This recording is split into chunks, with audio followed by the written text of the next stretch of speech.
Bonjour, bienvenue dans l'Atelier Librairie, le livre voyageur animé par Fabienne Roch et moi-même, Bruno Lalonde. Alors je poursuis cette traversée dans les limbes avec les auteurs de la collection Nelson. On demeure estomaqué par la prodigieuse activité qu'a été la leur, ces auteurs de la collection Nelson, et dans l'oubli dans lequel ils vagissent aujourd'hui. Ils ne vagissent pas.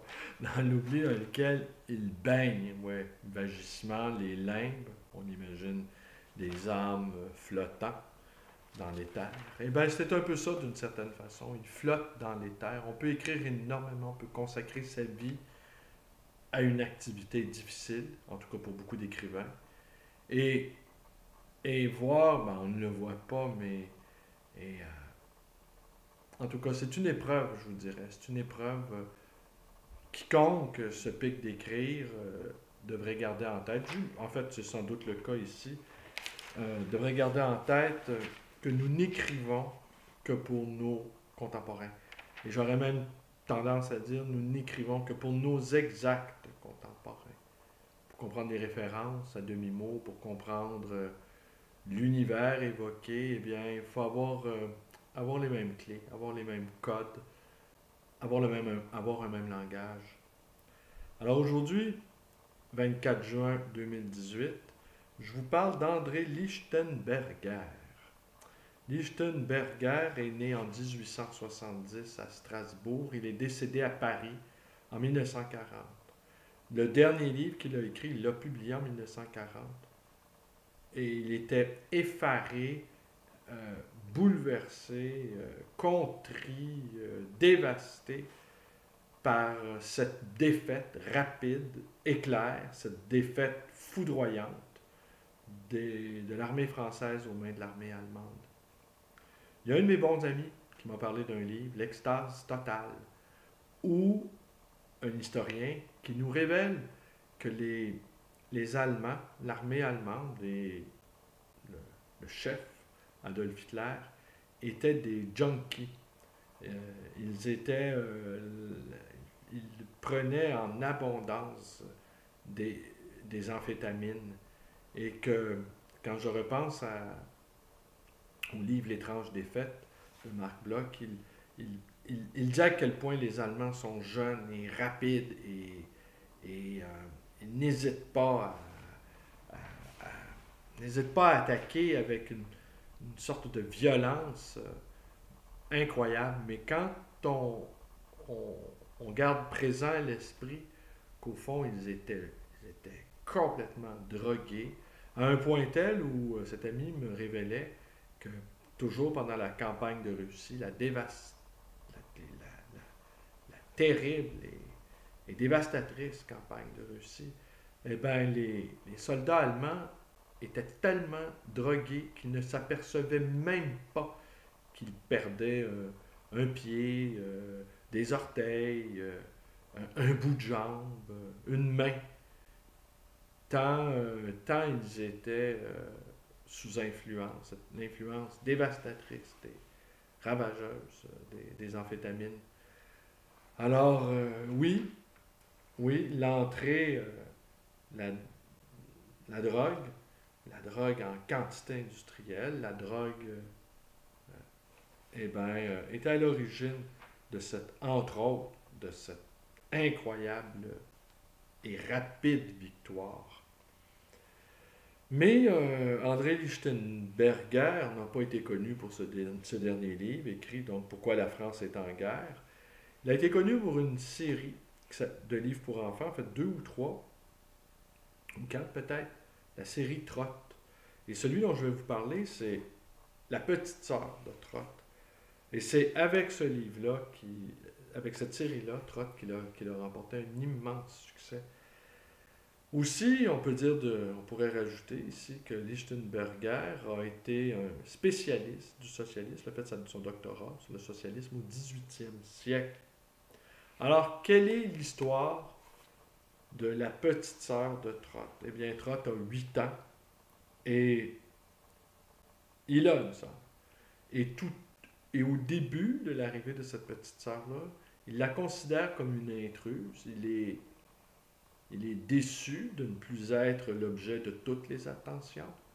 Il était fils unique. Et là, tout à coup, ce petit être qui, qui débarque dans son existence, il se met à l'observer et il éprouve pour elle des sentiments proches de l'hostilité.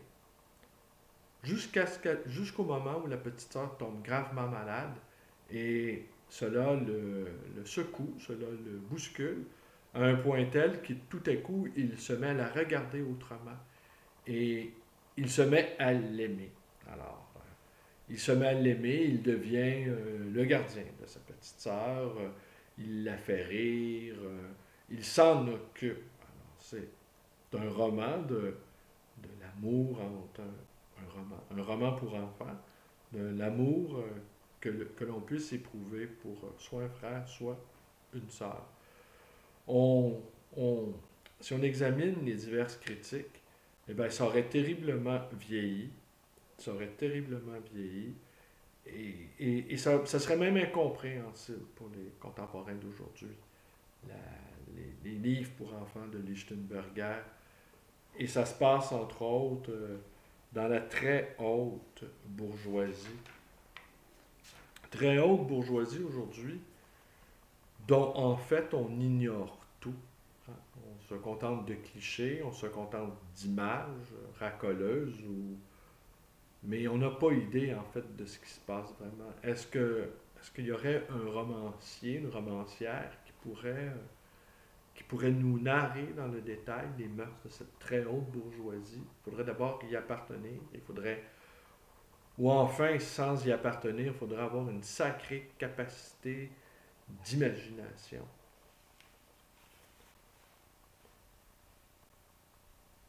Trott a peur de la nuit. Il a peur du froid. Il a peur d'être seul. Non, il ne peut rien faire, n'est-ce pas? Il écoute de toutes ses forces. On entend des bruits ténus, vagues, sinistres. On entend le terrible silence noir qui dort sur la maison. Et puis tout à coup, la petite toux reprend. Et il semble qu'il y ait une espèce de grand soupir. La porte de la chambre de Trott s'est ouverte. Un petit pas tout léger glisse à tâtons dans l'escalier. Plus doucement encore, la porte de la chambre de Lucette s'entr'ouvre. La lueur pâle d'une veilleuse éclaire un petit fantôme blanc qui accourt.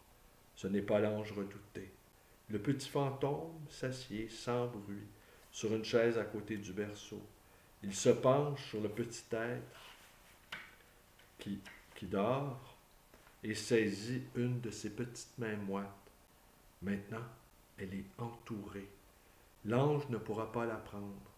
Peu à peu, la tête du petit fantôme s'incline, son cou fléchit, et quand, aux premières lueurs du jour, maman sur sa chaise longue s'éveille brusquement de son lourd sommeil et s'approche, si heureuse que la nuit ait été meilleure, elle ne peut retenir un cri de surprise en apercevant, penché sur le berceau de la petite sœur qui dort d'un sommeil tout paisible, Trott, en chemise de nuit, transi, endormi, tendre barrière que n'a pas osé franchir l'ange inconnu.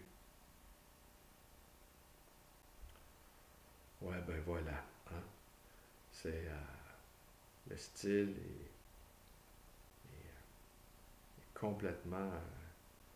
En fait, je suis moi-même étonné de vous lire ça.